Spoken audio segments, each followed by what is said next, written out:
कैसे हैं आप सब लोग। आज की वीडियो में करेंगे ज्यामिति से क्वेश्चन ज्योमेट्री के। तो पहला क्वेश्चन दे रखा है इसमें, एक समकोण त्रिभुज के तीनों भुजाओं की लंबाई क्रमशः x-1, x+1 और x+3 है सेंटीमीटर है, तो कर्ण भुजा की लंबाई की माप क्या होगी। समकोण त्रिभुज देखो, ऐसा त्रिभुज जिसमें एक कोण 90 का होता है, यानी ये 90 का है मेरा मान लो, और 90 के सामने वाली साइड हमेशा क्या होती है, कर्ण यानी हाइपोटेनियस। ठीक है, इसमें से लंब ये ले लो या लंबे से ले लो, कोई दिक्कत नहीं होती इसमें। ठीक है, अब देखो ए बी सी मैंने नाम डाल लिए इसके। अब देखो इसमें समकोण त्रिभुज में एक खास बात होती है कि ये जो कर्ण होती है ना, जो ये वाली भुजा सबसे बड़ी होती है।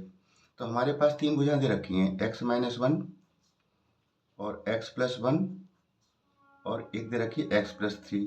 तो सबसे बड़ी कौन सी दिख रही है आपको बताओ, यही तो है सबसे बड़ी, यानी ये तो कर्ण हो गई हमारी। ये क्या हो गई, कर्ण।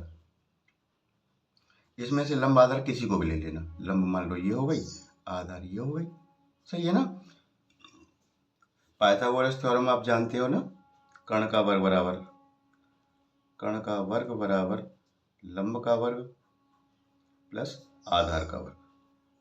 ये आपको पता होगा पहले से ही, यानी हाइपोटेनस का square is equal to perpendicular square plus base square.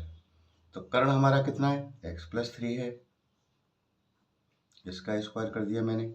लंब कितना है, x-1, आधार x+1 का स्क्वायर। सही है ना, पाइथागोरस थ्योरम लगा दी मैंने। अब इनको a प्लस बी का होल स्क्वायर से तीनों को खोल दो, a स्क्वायर प्लस बी के पे क्या 3 का स्क्वायर क्या हो जाएगा 9, दोनों के गुणा का दूना 3x का दूना 6x बराबर, इसे खोल दो x² प्लस 1 माइनस 2x, इसे खोल दो x² प्लस 1 प्लस का 2x। सही है ना, प्लस 2x से प्लस माइनस 2x कैंसिल हो गया। ठीक है, इस x² को इधर लाऊंगा, कैंसिल हो जाएगा ना, एक ये कैंसिल हो गया। बात समझ में आ रही है। अब देखो इधर क्या रह जाता है 9 प्लस 6x, और इधर क्या रह गया x² और एक और एक 2, यानी x² प्लस 2। इन सबको इधर ही ले जाओ, तो x² तो इधर है, ये माइनस का हो गया 6x, और 9 इधर आके माइनस का होगा 2 प्लस का बैठा मिलेगा। ठीक है ना, तो ये कितना हो जाएगा -7 इज इक्वल टू 0। क्लियर, बात समझ में आ गई। अब इसके मिडिल टर्म वाले को तोड़ दो दो जगह। ठीक है ना, तो इसे कैसे लिख देंगे हम, x² माइनस का 7x और प्लस का 1x, तो माइनस के 6x हो गया ना, माइनस का 7 इज इक्वल टू 0। कॉमन लो, इसमें से कॉमन x आ गया, x माइनस 7 रह गया, इसमें से कोई कॉमन नहीं है, 1 ले लेंगे, x minus 7 is equal to 0। x minus 7 दोनों में सेम है, इसे उठा लो बाहर, कॉमन ले लो, और जो बाहर बैठे एक में डब्बे में ले लो, इज इक्वल टू 0। दो ब्रैकेटों का मल्टीप्लाई 0 आ रहा है, या तो ये 0 होगा, यानी x minus 7 is equal to 0, then x is equal to plus का 7, और x plus 1 is equal to 0, तो x इज इक्वल टू -1। -1 की दूरी हो ही नहीं सकती है ना, माइनस में दूरी नहीं हो सकती, तो यानी ये माने नहीं है। तो x की वैल्यू मेरी क्या आ गई, 7 आ गई। आई नहीं आई बताओ। अब वो क्या आप कह रहे हैं, कर्ण की माप, कर्ण मेरा क्या था x+3, कर्ण की माप ही तो पूछ रहे हैं वो, और कर्ण मेरा दे रखा है x+3।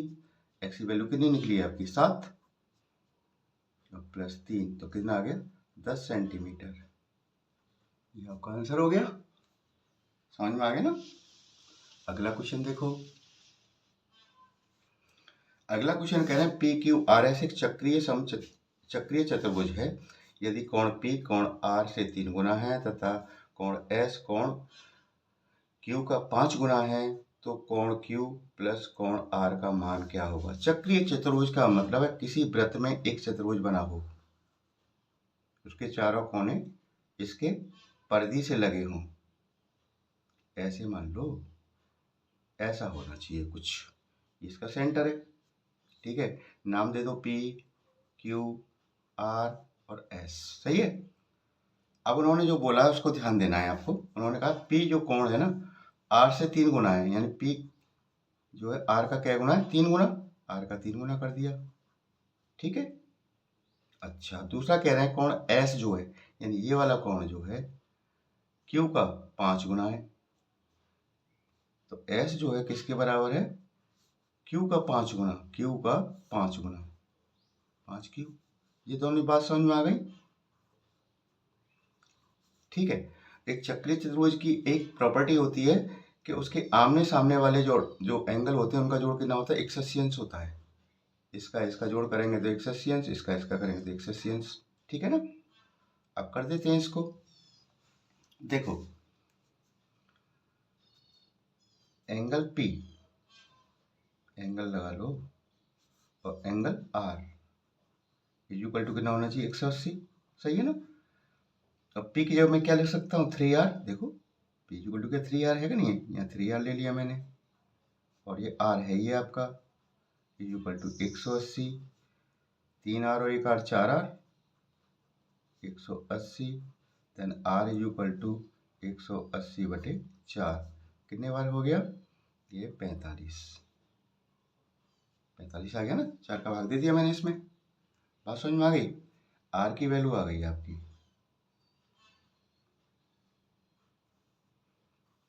अब इधर देखो, Q और S को जोड़े तो कितना आना चाहिए? Angle Q plus angle S is equal to 180। ठीक है, तो देखो Q को तो ऐसे ही रखो, और S की जगह मैं क्या लिख सकता हूँ? 5Q। रखा है ना, S काय के बराबर है? 5 गुना है Q का, तो 5Q। ठीक है ना?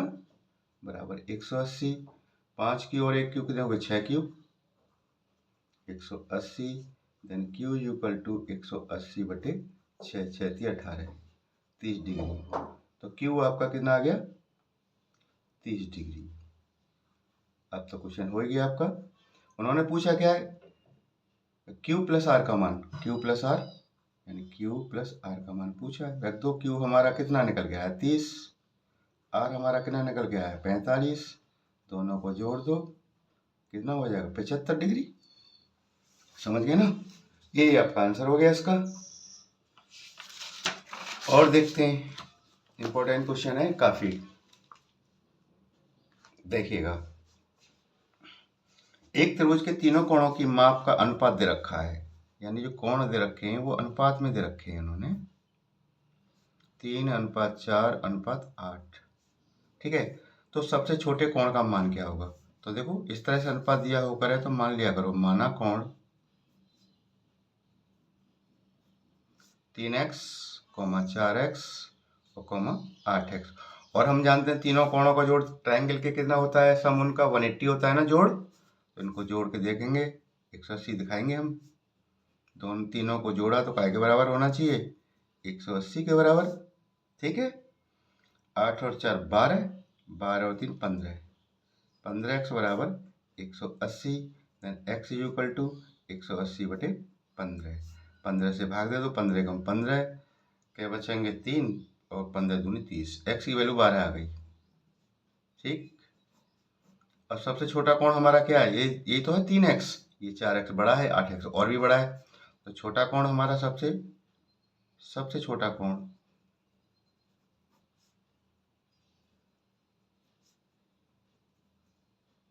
मेरा क्या है? 3x है ना, और x की वैल्यू मैंने अभी निकाली है, कितनी है? 12।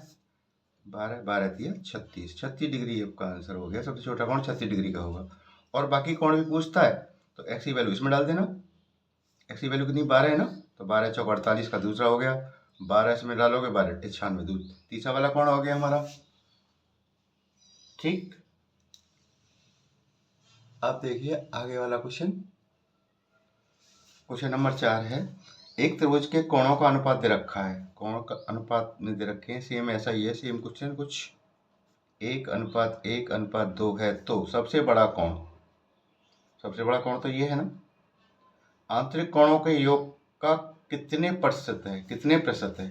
तो पहले कोण निकाल लें, बाकी बात बाद में देखेंगे। माना कोण x लगा लो सबके साथ, एक के साथ x लगाऊंगा तो x ही हो जाएगा, ये भी x हो जाएगा, ये 2x हो जाएगा। ठीक है ना? और सभी का टोटल कितना होता है? 180 तीनों का। x plus 2x equal to 180। कितना हो गया? 2x और 2x 4x। बराबर 180, एक्स इक्वल टू 180/4 यानी 45। तो हमारे एंगल कितने कितने के आ गए? 45 का आ गया पहला वाला, दूसरा वाला भी 45 का आ गया, और इसमें एक्स की वैल्यू डालो 45, 45 दूनी 90, ये 90 का हो गया। तो कह रहे हैं सबसे बड़ा कोण, जो सबसे बड़ा कोण मेरा कितना 90 का है, और कुल आंतरिक योग कितना होता है? आंतरिक कोणों का योग, कुल योग होता है 180, 180 तो होता है। तो 180 का क्या कितना गुना है ये पूछा गया उन्होंने, समझ गए? तो आराम से निकाल दोगे अब तो। 90 जो बड़ा वाला एंगल है ये कितना प्रतिशत है?